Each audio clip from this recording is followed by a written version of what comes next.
Subscribe कीजिए opposing institute को और साथ में प्रेस कीजिए बेल आइकन को ताकि हमारे वीडियोस के सारे लेटेस्ट अपडेट्स पहुंचे सबसे पहले आपके पास। Hello, my dear students. Today I will teach you your civics first chapter, India, a country of unity in diversity. जैसे कि लेसन के नेम से आपको क्लियर हो रहा होगा, इंडिया एक ऐसा देश जिसमें एकता के साथ विभिन्नता भी पाई जाती है। तो आज हम इस चैप्टर को रीड करेंगे और इसके 4 टॉपिक्स जो हैं वो राइट किए हुए हैं मैंने, आपकी बुक में हैं। What is diversity, human diversity, diversity in India and in unity in diversity. तो इन 4 टॉपिक्स में से हम 2 टॉपिक्स का एक्सप्लेनेशन आज करेंगे एंड जो बाकी आपके 2 टॉपिक्स हैं वो नेक्स्ट वीडियो में हम डिस्कस करेंगे। So let's start. डाइवर्सिटी। अब पहले तो हमको ये जानना ज़रूरी है व्हाट इज़ डाइवर्सिटी। जब डाइवर्सिटी के बारे में हम पढ़ने जा रहे हैं तो हमें पता होना चाहिए कि डाइवर्सिटी क्या होती है। The state of being different from one another is called diversity. मतलब एक दूसरे से अलग होने की अवस्था डाइवर्सिटी मतलब विभिन्नता कहलाती है। Diversity is present in every field of life. So as you know my dear students, जैसे कि आपको पता है कि जो विभिन्नता है वो हर फील्ड में पाई जाती है। जैसे कोई भी जो 2 चीज़ें हैं वो एक जैसी नहीं होती and make our life more interesting. और डाइवर्सिटी से ही जो हमारी लाइफ है ये और भी ज़्यादा इंटरेस्टिंग होती है। फिर सेकंड टॉपिक, अभी तो हमने ये पढ़ा कि व्हाट इज़ डाइवर्सिटी। तो मैंने आपको बताया कि डाइवर्सिटी एक दूसरे से अलग होने की अवस्था को ही हम डाइवर्सिटी कहते हैं और जो कि हमारी डेली लाइफ में भी उपस्थित है और इसकी प्रेजेंस से ही हमारी जो लाइफ है ये और ज़्यादा इंटरेस्टिंग हो गई है। अब आता है आपका topic human diversity. Human diversity में मीन्स मानव या मनुष्य में विभिन्नता या मानव जाति की जो विभिन्नता होती है वो है आपका ये topic. Like in nature. Like in nature यानी जैसे प्रकृति में हर चीज़ों में विभिन्नता पाई जाती है। जैसे आपने देखे होंगे कई तरीके के प्लांट्स, ट्रीज़, बर्ड्स, यहाँ तक कि आपने देखा होगा कि हर जगह जो आपकी लैंड है वो एक जैसी नहीं है। कहीं रिवर्स हैं, कहीं वाटरफॉल्स हैं, कहीं लैक्स हैं। तो मतलब ये चेंजेस जो हैं जैसे नेचर में हैं। Diversity can be see in way people live in this world. उसी तरह लोगों में भी विभिन्नताएं पाई जाती हैं। No 2 persons on this planet are alike. कोई भी 2 व्यक्ति जो है वो एक जैसे इस प्लेनेट पे नहीं हो सकते। हाँ, ये हो सकता है कि उनकी फेस जो है वो एक जैसे हों या हाइट एक जैसी हों, बट उनकी जो इंटरेस्टेड हैं या उनकी जो मतलब आप जैसे कह सकते हो कि उनके जो लाइक और डिसलाइक्स हैं वो सेम नहीं हो सकते कभी भी, क्योंकि कभी भी 2 पर्सन एक जैसे नहीं हो सकते। कोई ना कोई उनमें कोई ना कोई चेंज, उसमें डिफरेंस ज़रूर पाया जाएगा। It is very important that we recognise diversity. तो ये बहुत ज़रूरी है कि हम डाइवर्सिटी को पहचानें, रिकॉग्नाइज करें and deal with it in an understanding way. और इसके साथ एक समझदारी से एक समझौता करें, मतलब ये जानने की कोशिश करें कि डाइवर्सिटी क्या है और उसके साथ एक अंडरस्टैंडिंग डील करें, अंडरस्टैंडिंग वे में एक समझौता करें। We should understood that not only people look different, they may also have a different culture. मतलब ऐसा नहीं कि लोग दिखने में ही डिफरेंट हैं, उस हो सकता है शायद कि उनके जो कल्चर हैं वो भी डिफरेंट हों, उनके धर्म भी डिफरेंट हों, रीजनल उनके क्षेत्र जहाँ वो रहते हैं वो भी डिफरेंट हों, and even different economic background, और यहाँ तक कि जो उनका इकोनॉमिक बैकग्राउंड है उसमें भी चेंजेस हों। मतलब कहने का मतलब ये नहीं कि मतलब लोग ऐसा नहीं कि मतलब फिज़िकल ही आपको डिफरेंट दिखाई दे, और भी बहुत सी चीज़ें हैं जिससे हम ये जान सकते हैं कि लोगों में डिफरेंसेस पाए जाते हैं, चाहे वो लैंग्वेज हो, चाहे वो कस्टम हो आपका, इन तरीके से उनमें डिफरेंसेस पाए जाते हैं।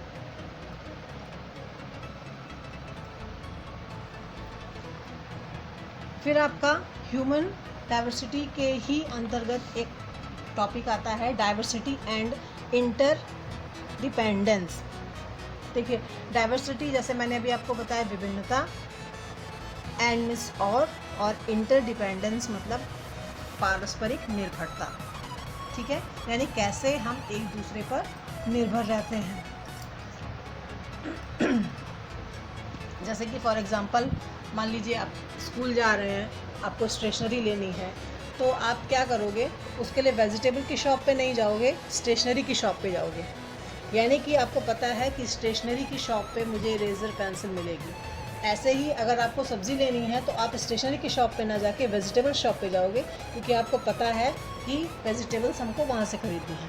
तो ये क्या होता है कि जहाँ से मतलब बदले में आप उसको पे करते हो और वो आपकी ज़रूरत की चीज़ आपको देता है। अभी इसको और अच्छे से थोड़ा सा डिटेल में मैं आपको बता रही हूँ। With in a social group people perform different types of activities depending on their interest, ability, skill and education.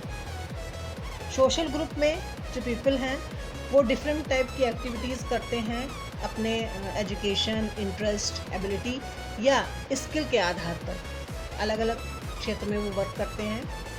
For example के लिए जैसे अब आप कहोगे कि मैम इसका मतलब क्या, जैसे तो इसका मतलब ये है, जैसे मान लीजिए in a village community the farmer produce food not only for his family but also for the rest of the community. यानी एक गांव में एक किसान जो है वो अनाज उगाता है, तो वो सिर्फ अपनी ही फैमिली के लिए जो है वो फूड प्रोड्यूस नहीं करता है, अपनी फैमिली के लिए अनाज नहीं उगाता है, बल्कि और लोगों के लिए भी वो अनाज उगाता है। ऐसा तो है नहीं कि जितना वो अनाज उगाता है वो उसकी फैमिली में ही कंज्यूम हो जाता है। तो इट मीन्स अब उसकी स्किल क्या है, वो खेती करना अच्छे से जानता है, तो वो खेती करता है और उस खेती से वो अनाज उगाता है। He in turn depends on other members of the community for his other needs like clothing, health service and so on. लेकिन वो इसके बदले में वह अपनी और दूसरी ज़रूरतों के लिए दूसरी कम्युनिटी पर डिपेंड रहता है, जैसे clothing, health service and so on. तो कहने का मतलब अब कोई डॉक्टर है तो ऐसा थोड़ी कि वो सिर्फ अपने ही फैमिली का जो है वो ट्रीटमेंट करता है, ऐसा नहीं है। डॉक्टर जो है वो अदर फैमिली या अदर जो कम्युनिटी है या अदर जो पीपल हैं उनका भी ट्रीटमेंट करता है, लेकिन उसकी स्किल क्या है, वो अपनी क्षमता, अपनी योग्यता के आधार पर वो डॉक्टर बना है। जैसे कि एक फार्मर की क्षमता है कि वो अच्छे से जो है वो फूड ग्रो कर सकता है, तो वो क्या करता है, वो फार्मिंग करता है। Community also depend on other communities.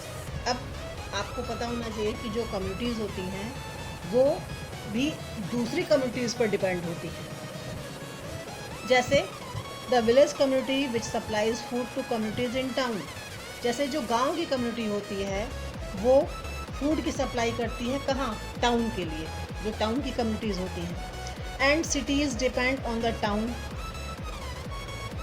and for things such as garment, cooking, stoves, pumps, tractor and so on। और इसी तरीके से जो सिटीज़ होती हैं वो टाउन्स पर डिपेंड होती हैं, किन चीज़ों के लिए, garment, cooking, stoves, pumps, tractors and so on. इस तरीके से क्या होती है कि जो ये दोनों कम्युनिटीज़ हैं वो एक दूसरे पर डिपेंड हैं। मतलब कुछ चीज़ों की सप्लाई एक कम्युनिटी करती है और दूसरी कम्युनिटी अपनी नीड्स के अकॉर्डिंग उन चीज़ों को वहाँ सप्लाई करती है और फिर अपनी नीड्स को वहाँ मतलब दूसरी जगह से अपनी नीड्स को फुलफ़िल करती है। अब जैसे गांव है जहाँ वो खेती हो रही है या जो विलेज साइड है, वहाँ आपको क्या है, ट्रैक्टर्स, गारमेंट्स, कुकिंग स्टोव्स, इनकी शॉप्स तो नहीं मिलेंगी ना। इनके लिए तो आपको क्या करना पड़ेगा, सिटीज़ में या टाउन्स में आना पड़ेगा। तो ऐसे जो कम्युनिटीज़ होती हैं वो एक दूसरे पर डिपेंड होती हैं। इसका भी एक एग्जांपल मैं थोड़ा सा आपको बताना चाहूँगी। If you live in Kanpur और in Delhi, have you ever wondered from where you get the fresh coconuts in summer? जैसे मान लीजिए आप दिल्ली या कानपुर में रहते हैं, तो क्या आपको हैरानी नहीं होती है कि गर्मियों के मौसम में वहाँ फ्रेश कोकोनट्स कहाँ से आए? क्योंकि दिल्ली और कानपुर में तो कोकोनट्स ग्रो किए नहीं जाते हैं, तो ये वहाँ कहाँ से आए, ये सोच करके आपको हैरानी नहीं होती? These are transported from far away places like Kerala और सच अदर कोस्टल एरियाज़। ये ट्रांसपोर्ट के ज़रिए केरल या और भी जो कोस्टल एरियाज़ हैं, तटीय मतलब समुद्र के किनारे जो प्लेसेस हैं जहाँ ये चीज़ें कोकोनट्स वगैरह जहाँ ग्रो होती हैं, इसके पेड़ ज़्यादा पाए जाते हैं, वहाँ से ये ट्रांसपोर्ट करके यहाँ मंगाए जाते हैं। ठीक उसी तरीके से जैसे कि केरल के लोगों को जो है वो राइस, वीट, पल्स, ये सब चीज़ें आपके जो है वो बाकी स्टेट से वहाँ ट्रांसपोर्ट की जाती हैं। उसी तरीके से कोकोनट वहाँ से दिल्ली और कानपुर के लिए ट्रांसपोर्ट किए जाते हैं। यानी उनको जो है फूड की नीड्स रहती हैं जो मतलब अदर स्टेट से फुलफ़िल की जाती हैं, और वहाँ के जो कोकोनट्स होते हैं या स्पाइसेस होते हैं वो दिल्ली और कानपुर के लिए वहाँ की नीड्स के लिए फुलफ़िल किए जाते हैं। कैसे? ट्रांसपोर्ट के जरिए। This show that there is interdependence among communities throughout India. तो ये शो करता है कि जो इंडिया है उसमें कम्युनिटीज़ में परस्पर आत्मनिर्भरता पाई जाती है। यानी एक दूसरे की ज़रूरतों की चीज़ें, पारस्परिक निर्भरता इसे ही कहते हैं हम, कि जो जिन चीज़ों की हमें आवश्यकता है वो हम अदर स्टेट से लेते हैं, और जिन चीज़ों की उन्हें आवश्यकता है वो हम अपने स्टेट से उनको सप्लाई करते हैं। तो ये आपका फर्स्ट लेसन के 2 टॉपिक्स मैंने क्लियर किए हैं। नेक्स्ट वीडियो में जो बाकी के 2 टॉपिक्स हैं हम उनके बारे में डिस्कस करेंगे। But one thing, listen carefully my dear students of class 6, इस चैप्टर की एक्टिविटीज़, वन वर्ड सब्स्टिट्यूशन है या फिलिंग द ब्लैंक हैं या जो भी हैं, करेक्ट द ऑप्शन हैं, बेटा वो सारी चीज़ें आपको कॉपी में राइट करनी है। अगर आपके पास बुक नहीं है तो बहुत अच्छी बात है, आप राइट कर सकते हो। बट अगर बुक्स नहीं है तो उसकी पिक मैं आपको सेंड कर दूंगी, उससे आप कॉपी, क्योंकि आपकी कॉपी मेंटेन होनी चाहिए, कॉपी आपकी राइट होनी चाहिए, ताकि आगे जब फ्यूचर में आपके यूनिट टेस्ट वगैरह हों तो आपको लर्न करने के लिए प्रॉब्लम ना हो। ऐसा नहीं हो कि आपने बस वीडियो सुना और उसके बाद से आपको कोई मतलब नहीं है, ये चीज़ें आपको राइट करनी है। बट इस लेसन के क्वेश्चन आंसर और एक्टिविटीज़ की पिक्स लेसन कंप्लीट होने के बाद ही मैं सेंड करूँगी। सो केयरफुली आप ये वीडियो सुनिए और उसके बाद राइटिंग के लिए भी तैयार रहिए, क्योंकि आपको इसकी कॉपी मेंटेन करनी है। 2 चैप्टर आपके हिस्ट्री के हो गए हैं, वो भी लेसन मैं आपको सेंड कर दूंगी, और सिविक्स का भी ये लेसन कंप्लीट होने के बाद इसकी पिक मैं आपको सेंड करूँगी। Thank you.